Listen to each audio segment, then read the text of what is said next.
In the summer of 1883, a Japanese widow knelt in a Wyoming field at dawn, her hands split and bleeding, working soil that had already broken two men. The richest cattleman in the valley watched her from his fence line every morning for 3 weeks and never said a word because he understood that a woman like that would sooner die than accept pity. When a land baron came for her water in her farm, the cattleman rode to her door with an offer that had nothing to do with love and everything to do with survival. She said yes, but on terms no rancher in the territory had ever heard before. Stay until the end to see how this unfolds, and if it moves you, hit that like button and drop a comment with your city so I can see how far this story travels. The sun came up over the Salt Creek Valley like a slow furnace, turning the grass from gray to gold and throwing long shadows across 40 acres of scratched earth that passed for a farm. Tumagi was already in the field when the light reached her, her knees pressed into the dirt, her hands working a hoe between rows of beans and squash that were barely clinging to life. Her hair was jet black and pinned in a traditional Japanese knot, tight and precise. She wore a faded blue kimono beneath a dust-coated canvas work coat, the silk collar visible at her throat, a piece of the old country she never covered and never explained. Her face was all sharp lines, high cheekbones, a narrow jaw, and eyes so dark they looked black in the morning shadow. She moved with the economy of someone who had learned that wasted motion meant wasted time, and wasted time meant hunger. The farm had been her husband's. Hideki had bought the 40 acres 3 years ago from a homesteader who'd given up and headed back east, and he'd built the cabin himself from cottonwood logs and mud. He was a patient man, a quiet man who had come from Japan to California and then drifted east to Wyoming territory because the land was cheap and the water ran clean. He had taught Tsumugi to ride and shoot and read the sky for storms. She had taught him to grow beans in poor soil and brew bone broth for strength. They had been partners, two people who needed each other and knew it. Then a horse threw him in April, and the funeral was 3 neighbors and a preacher who couldn't pronounce his name. 4 months had passed since then, and the farm was dying the way. Farms die when there's only one pair of hands, and those hands are cracking from sun and labor. The vegetable plot was half what it had been. The chickens were down to 4. The mule was old and slow and wouldn't last another winter. The well was shallow and silting up, the rope fraying, the bucket leaking. The cabin leaned slightly to the east, as if it too was tired of standing. Above the door, mounted on wooden pegs, hung a weapon that no one in the valley recognized.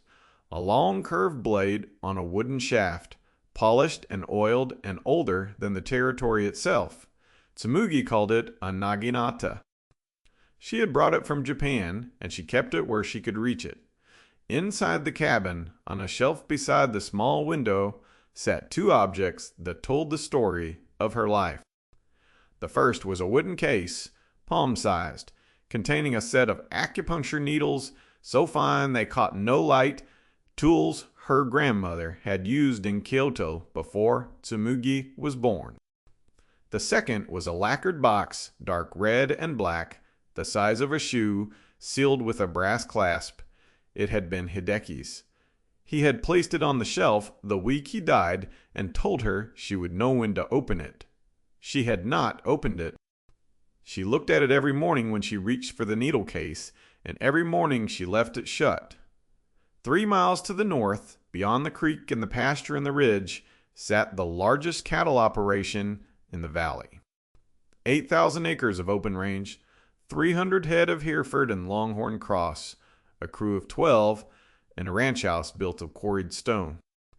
The man who owned it was named Nash, and he was sitting on his horse at the fence line at 5 in the morning, watching the Japanese widow work her field through field glasses.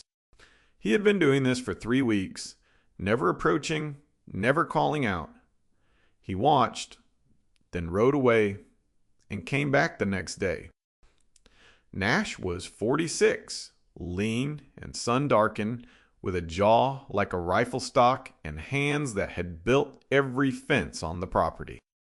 He had come to Wyoming in 1870 with nothing but a saddle and a branding iron, and he had built the ranch by reading land and cattle and men with the same precision he brought to everything else. He could look at a calf and tell you its weight within 10 pounds. He could look at a man and tell you if he'd steal. And he could look at a woman hoeing beans at dawn and tell you that she wasn't going to make it through the winter without help she would never ask for.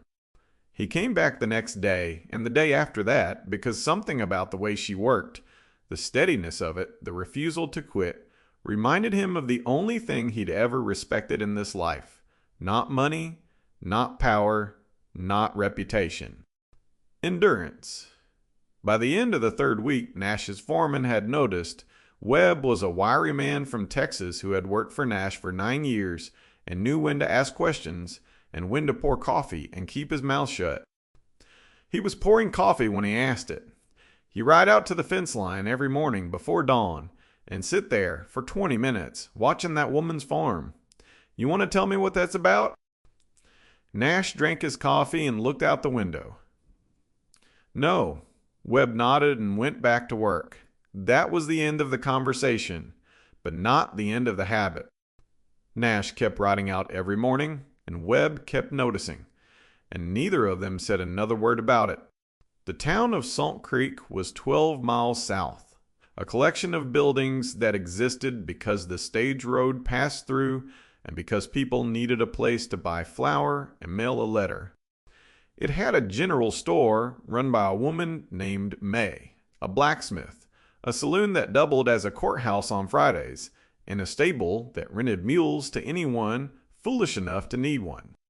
The town had opinions about the Japanese widow the way towns always have opinions about anyone who is different and alone.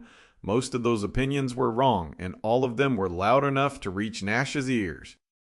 May said it best or worst, depending on how you looked at it. She was wrapping a pound of tobacco for Nash when she leaned across the counter and lowered her voice like she was sharing a confidence she wanted the whole room to hear. That Japanese woman out on the creek bend isn't going to last. Nash, her fence is falling apart, her mule is half dead, and she's eating beans 3 meals a day. Someone ought to tell her it's time to pack it in. Nash paid for his tobacco and put it in his vest pocket. Someone ought to mind their own store, May. May sniffed and turned away, and Nash carried his tobacco home and thought about what she'd said. She wasn't wrong about the fence, or the mule, or the beans, but she was wrong about the rest. Sumugi wasn't going to pack it in. The woman was going to work that land until it killed her or she broke it, and the difference between those two outcomes was thinner than most people understood. He started leaving things on her porch at night.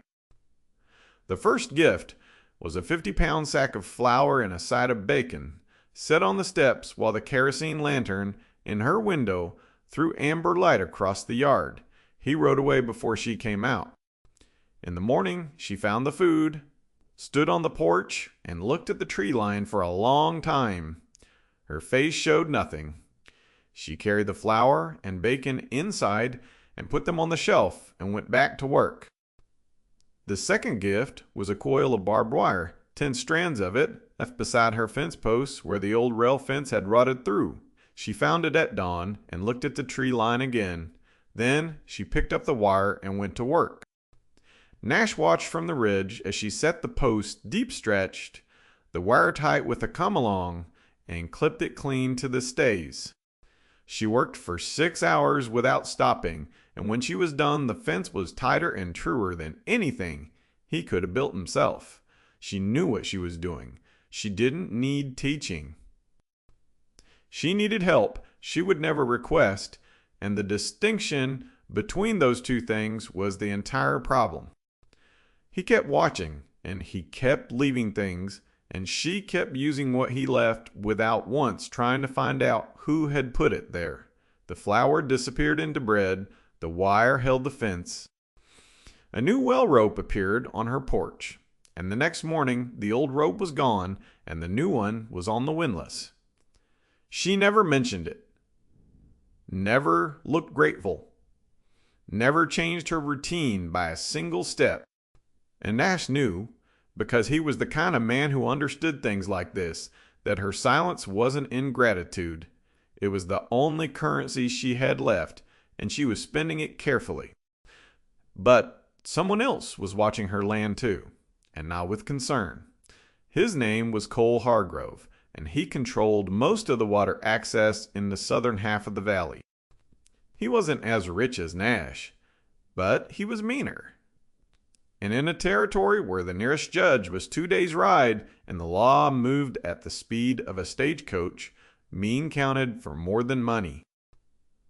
Hargrove had been buying out failing farms for 2 years, pressing homesteaders who couldn't pay their debts, squeezing water rights from anyone too tired or too broke to fight. He wanted Tsumugi's 40 acres because it sat on a bend in Salt Creek that controlled the water flow to the southern pasture, and water in Wyoming territory was worth more than gold.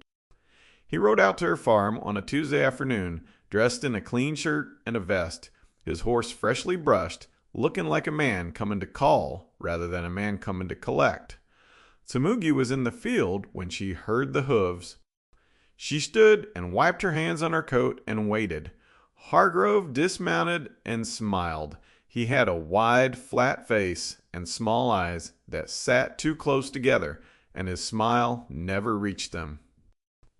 He told her he admired her spirit, that it was a shame about her husband that a woman alone on the frontier was a hard thing to watch. Then he made his offer.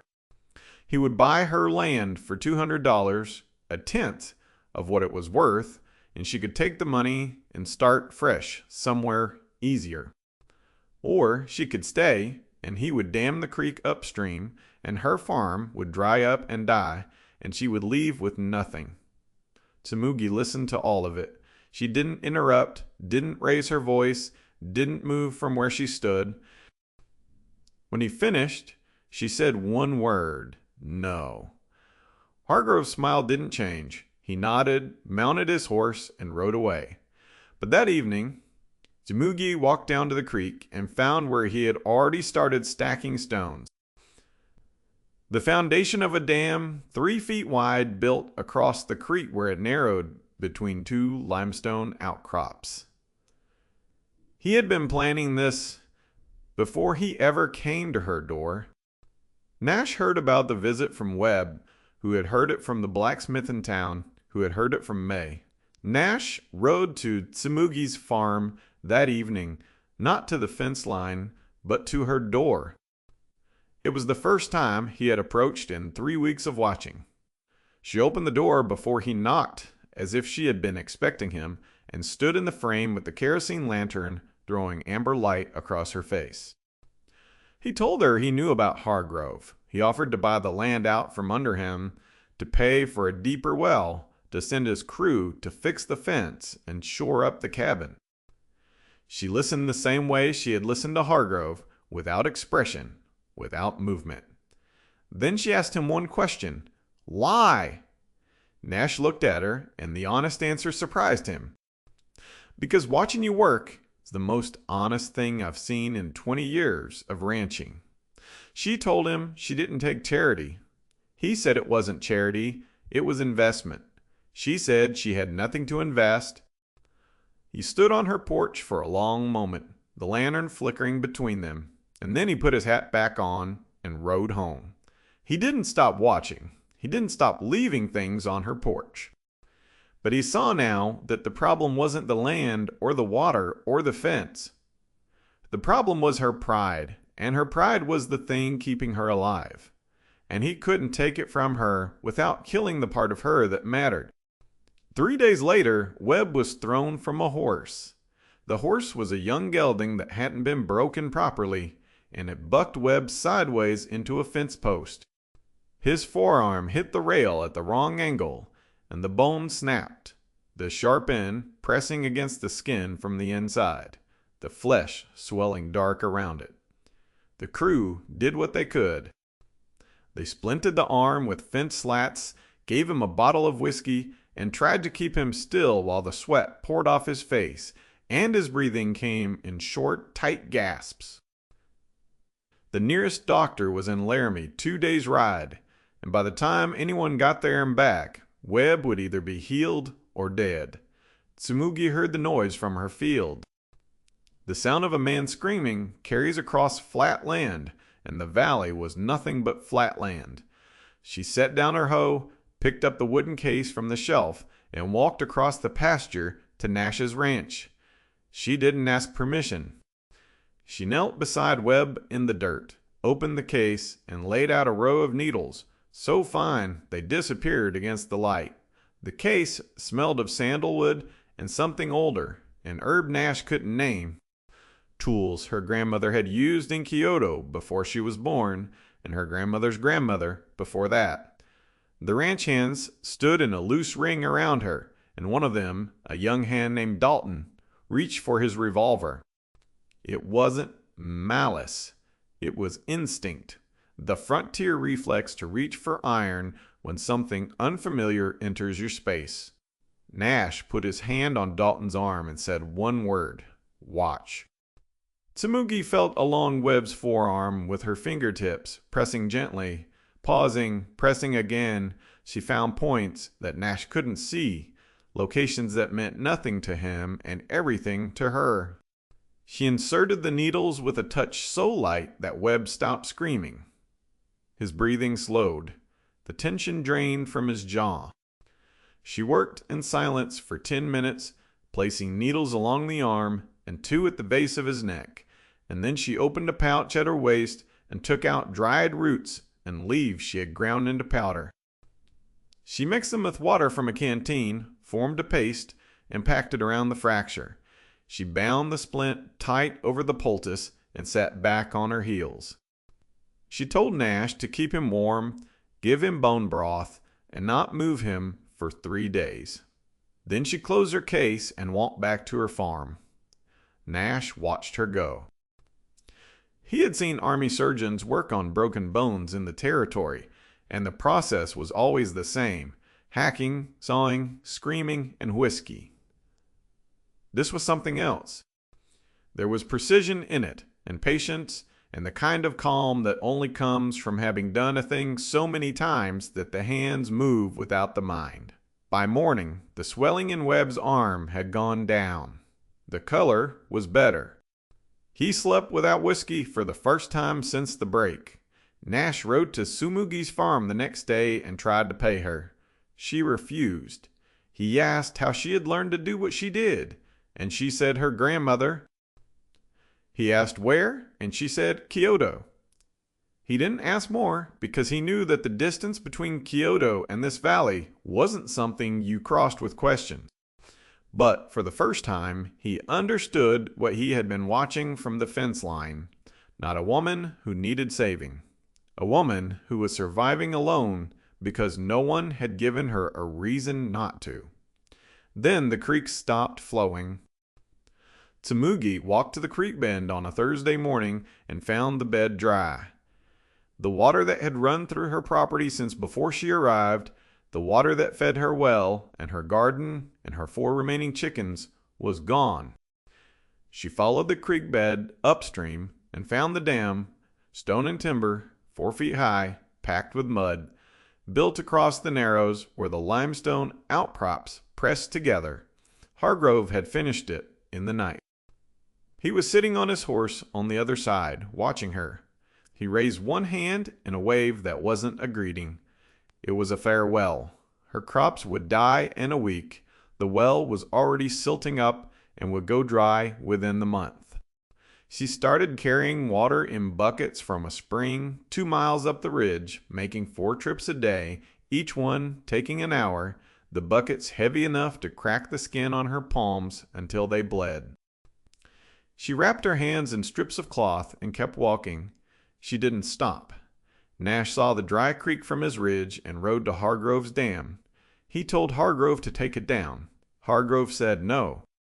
He said it was his creek, his water, his right, and if Nash wanted to argue about it, there was a judge in Laramie who would hear the case in 3 or 4 months, assuming the docket wasn't full and the stage ran on time.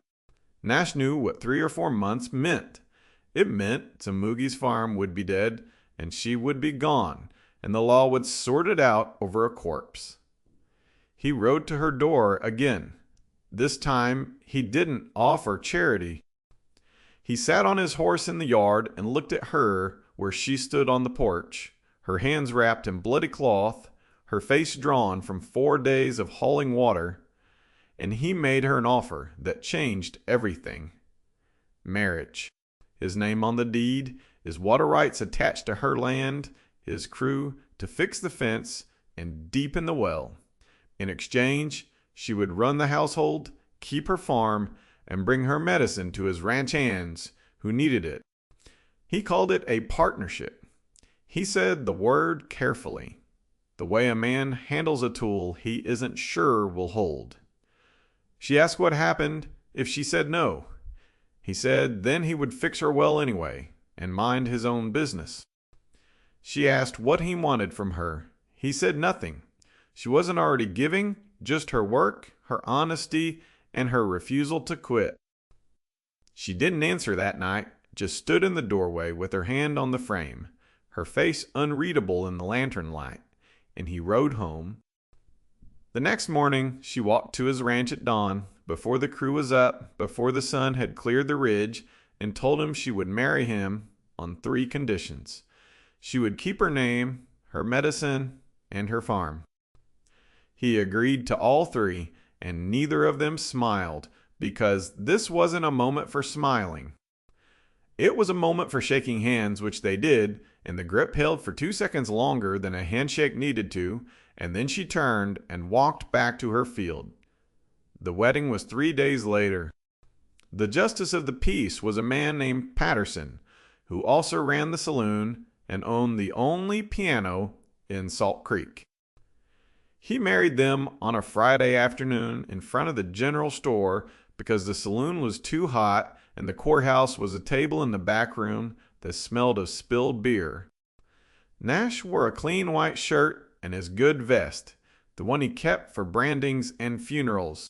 Tsumugi wore a kimono, deep indigo silk, with white crane embroidery along the hem and sleeves, the garment she had brought from Japan folded in paper at the bottom of her trunk.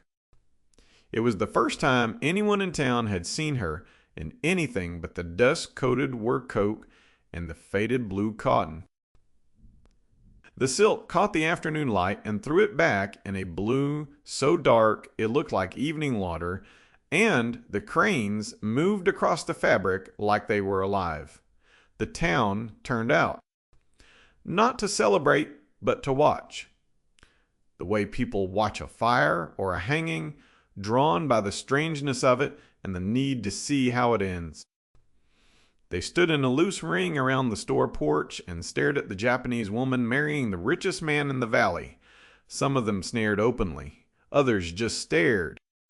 May brought a cake yellow with white icing and set it on the store counter without ceremony. Webb stood in the back with his splinted arm, straight as he could manage, and didn't take his eyes off Tsumugi.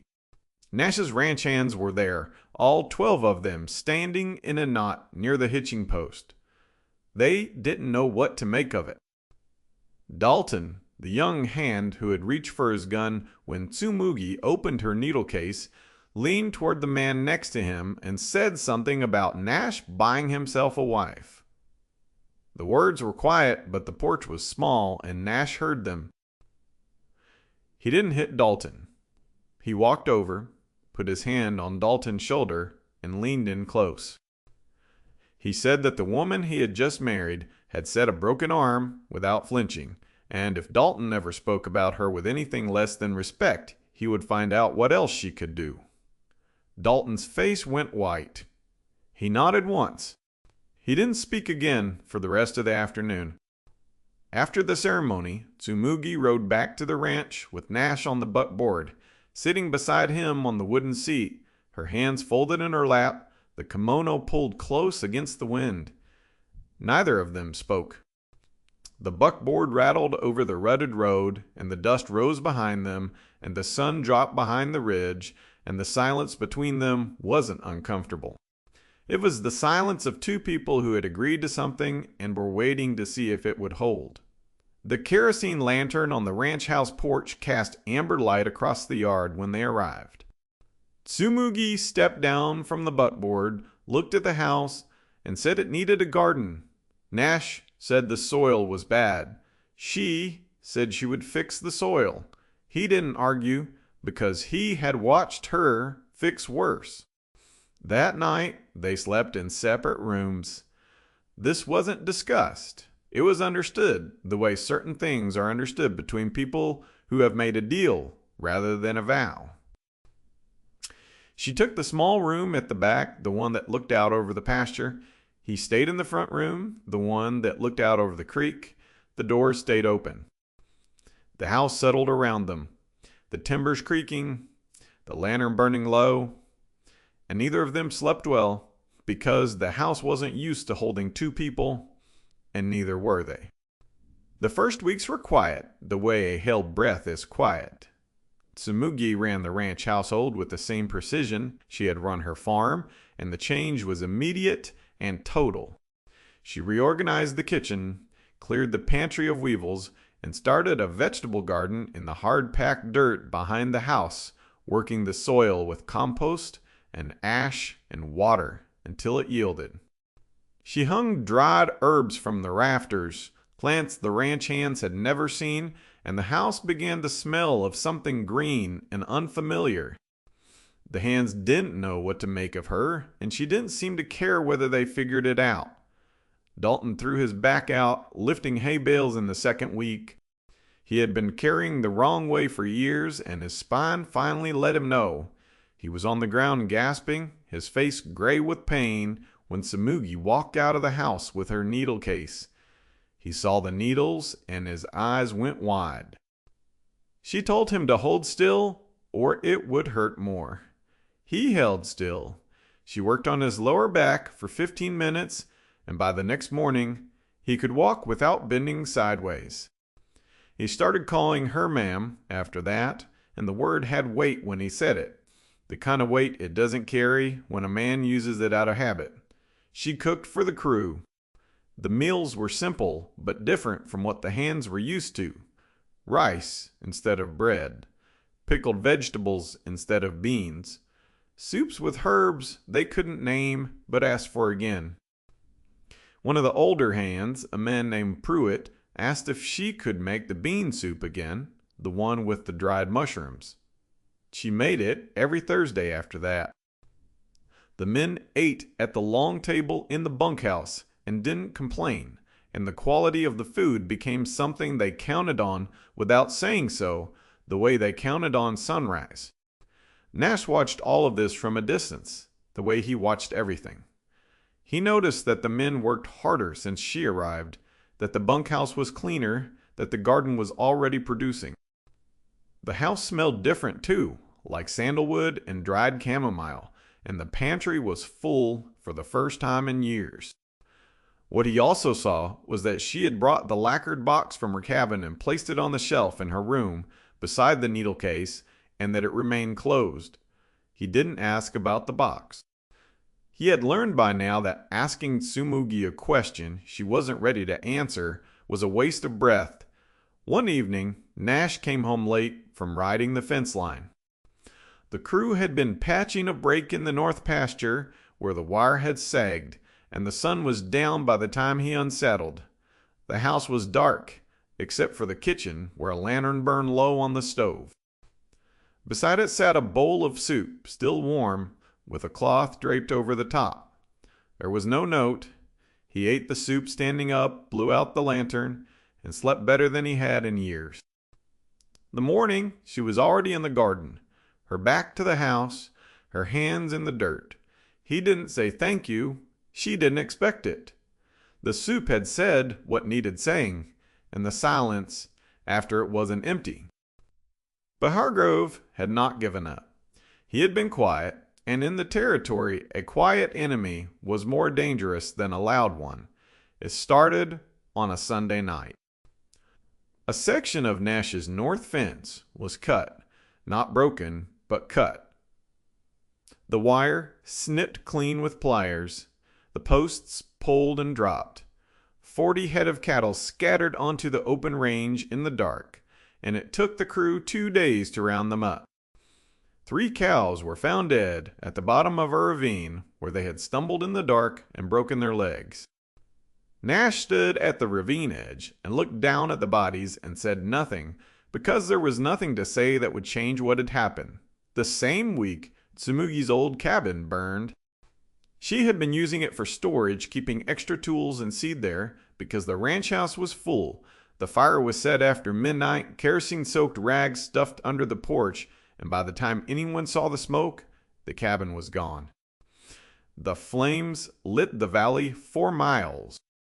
Tsumugi stood on the ranch house porch and watched it burn, and her face in the firelight was the same face she wore in the field every morning, still, precise, and readable, only to someone who had learned how to look.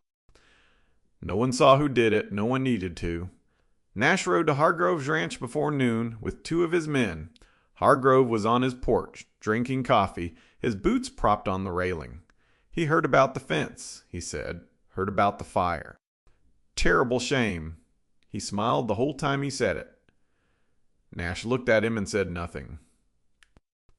He rode home because there was nothing to say to a man who burned cabins and cut fences and smiled about it, and because the law was in Laramie and the law moved slow.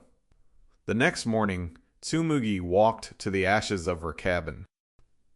She knelt in the rubble and sifted through the char with her bare hands, slow and careful, the way she did everything. She found a piece of pottery, a shard of a bowl Hideki had made on a wheel he'd built himself, and she held it in her palm and looked at it. The glaze was blackened, but the shape was still there, the curve of the rim, the thumbprint where he'd pressed the clay. She put it in her pocket and stood up and walked back to the buckboard where Nash was waiting. He saw her face and felt something he couldn't name, something that sat between anger and grief, and he didn't try to name it because naming it would have made it smaller than it was. That night, Tsumugi opened the lacquered box. Nash heard the click of the brass clasp from the front room, a small sound that carried through the open door. He didn't go to her. He lay in the dark and listened to the silence that followed, and after a while he heard the rustle of paper and the creak of the floor as she shifted her weight. She read something by lamplight. She folded it and put it back. She closed the box and blew out the lamp, and the house went dark. The next morning she told Nash she needed to ride to Laramie. He asked why. She said she needed to see the county clerk. He asked about what. She said water rights. She didn't explain further, and he didn't push, because he had learned that Tsumugi offered information when she was ready and not 1 second before. He harnessed the buckboard and asked Webb to drive her, and she climbed up onto the seat with the lacquered box on her lap, her hand resting on the lid, and they headed south toward the stage road. She didn't reach Laramie that day. The weather turned. It came down from the north like a wall, the temperature dropping 10 degrees in an hour, the wind going from still to screaming in the time it took to saddle a horse. Snow came sideways, not falling but flying, horizontal and sharp, the kind of storm that had killed a quarter of the cattle in Wyoming territory in the winter of 1886, and would kill more if it came early enough. Nash and his crew drove the herd into the lower pasture, 300 head of cattle milling and panicking in the snow, the fence groaning under the pressure of their weight. The hands worked in shifts, riding the perimeter, pushing strays back, yelling over the wind. The fence held but barely. 2 hands got frostbite in their fingers, the skin going white and then blue, the pain disappearing, which was worse than the pain, because it meant the tissue was dying. A calf froze before they could reach it, curled in the snow 50 yards from the shelter, and Nash carried it back on his shoulders, and it was already stiff. Tsumugi didn't stay in the house. She wrapped herself in layers, pulled a canvas hood over her head, and went to the barn where the frostbitten hands were sitting on hay bales, staring at their fingers, then opened her case and took out a bundle of dried mugwort. She lit it and held the smoldering herb over their fingers, close enough to warm, but not close enough to burn. The smoke curled between them, thick and sweet, and the men gasped as the blood came back, the color returning, the pain flooding in like a tide. She told them to keep their hands elevated and wrap them in poultices made from herbs she had steeped in hot water, and by morning both men could move their fingers. Nash was out in the storm for 16 hours. When he came back, his left hand was white from the wrist down, the fingers stiff and numb, the skin waxy and cold. Tsumugi took his hand without a word.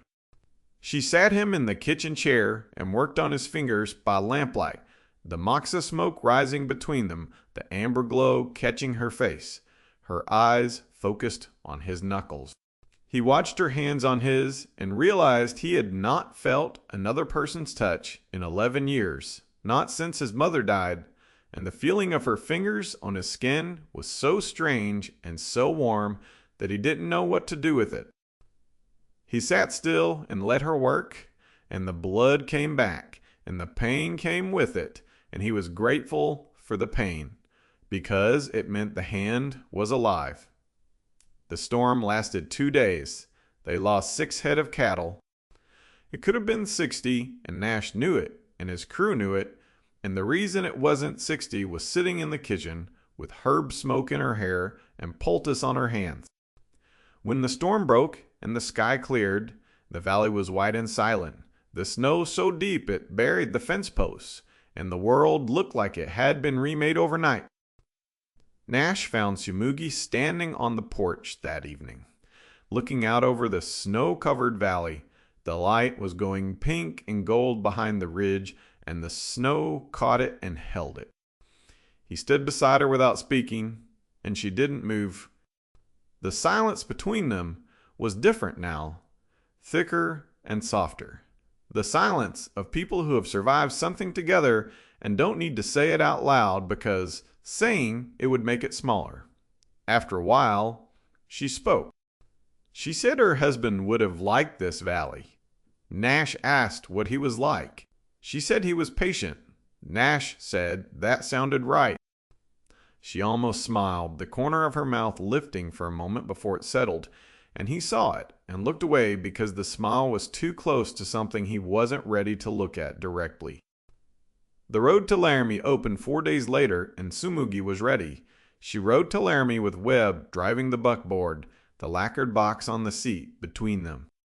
She spent a full day at the county clerk's office and came back with a certified copy of a document, stamped and sealed, folded inside a leather wallet. She sat Nash down at the kitchen table that evening and told him what was in the box. Hideki had bought the water rights to the creek bend legally years before Hargrove ever moved into the valley. The document was a deed, registered with the county, witnessed by 2 men who had since left the territory. Hideki had known Hargrove was coming, had heard the talk in town about the way Hargrove was buying up water access, farm by farm, and he had filed the deed and put it in the lacquered box and told Tsumugi she would know when to open it. He had trusted her to find it when she needed it. Nash asked why she hadn't opened it sooner. She said she wasn't ready. That opening, it meant accepting Hideki was gone and the fight was hers. She had needed to become the kind of person who could fight it before she could open the box. He accepted that, and he didn't push further. The next morning, Nash rode to Hargrove's ranch with Tsumugi beside him on the buckboard, Pruitt and Dalton riding behind. Hargrove was on his porch, the same coffee, the same smile. Nash handed him the certified copy without a word. Hargrove read it, and his face changed, the smile dropping away like a mask. For the first time, Nash saw something behind it that wasn't calculation. It was fear. Tsumugi spoke. She told Hargrove he had 3 days to take down the dam or she would ride to the judge in Laramie with the deed and the names of every witness who had seen him build it. Her voice was level, each word placed with the same precision she used when placing needles. She didn't raise it, she didn't threaten. She stated a fact the way she stated everything, as if the truth were a physical thing that couldn't be argued with. Hargrove looked at Nash. Nash said nothing. This was her fight, and the words were hers, and the deed was hers, and the victory would be hers. Hargrove looked from Nash to Tsumugi and back again, and then he nodded. His crew took the dam down in 2 days. The water came back on the 3rd afternoon, running slow and brown at first, then clean, filling the creek bed the way water fills a thing that has been empty too long. Tsumugi stood at the creek bend and watched it come. Nash stood behind her. She said something in Japanese that he didn't understand. He asked what it meant. She said, "It means the water remembers where it belongs." The town shifted after that. Not all at once, but the way a river shifts when you remove a dam. May started stocking rice at the general store, a small bag on the shelf behind the tobacco. Dalton asked Tsumugi to look at his knee, and she treated it twice and it loosened. The ranch hands started calling her ma'am without being told to, and the words sounded different in their mouths, heavier, earned. Tsumugi brought the naginata from the ashes of the old farm and mounted it above the kitchen door in the ranch house. Nash asked what it was for. She said it was for protecting the home. He said he had a revolver for that. She said the naginata was there first. He didn't argue because the naginata looked right above the door, the long blade catching the light, old and sharp and patient. Tsumugi knelt in her garden at dawn, the soil dark and wet between her fingers. The naginata above the door, the creek running behind her. Nash sat on the porch watching her work. Not from a fence line, but from home, she looked up. He looked away. She went back to the soil. The water flowed. Drop a comment with your city so I can see how far this story travels. And if it moved you, hit that like button and subscribe for the next one.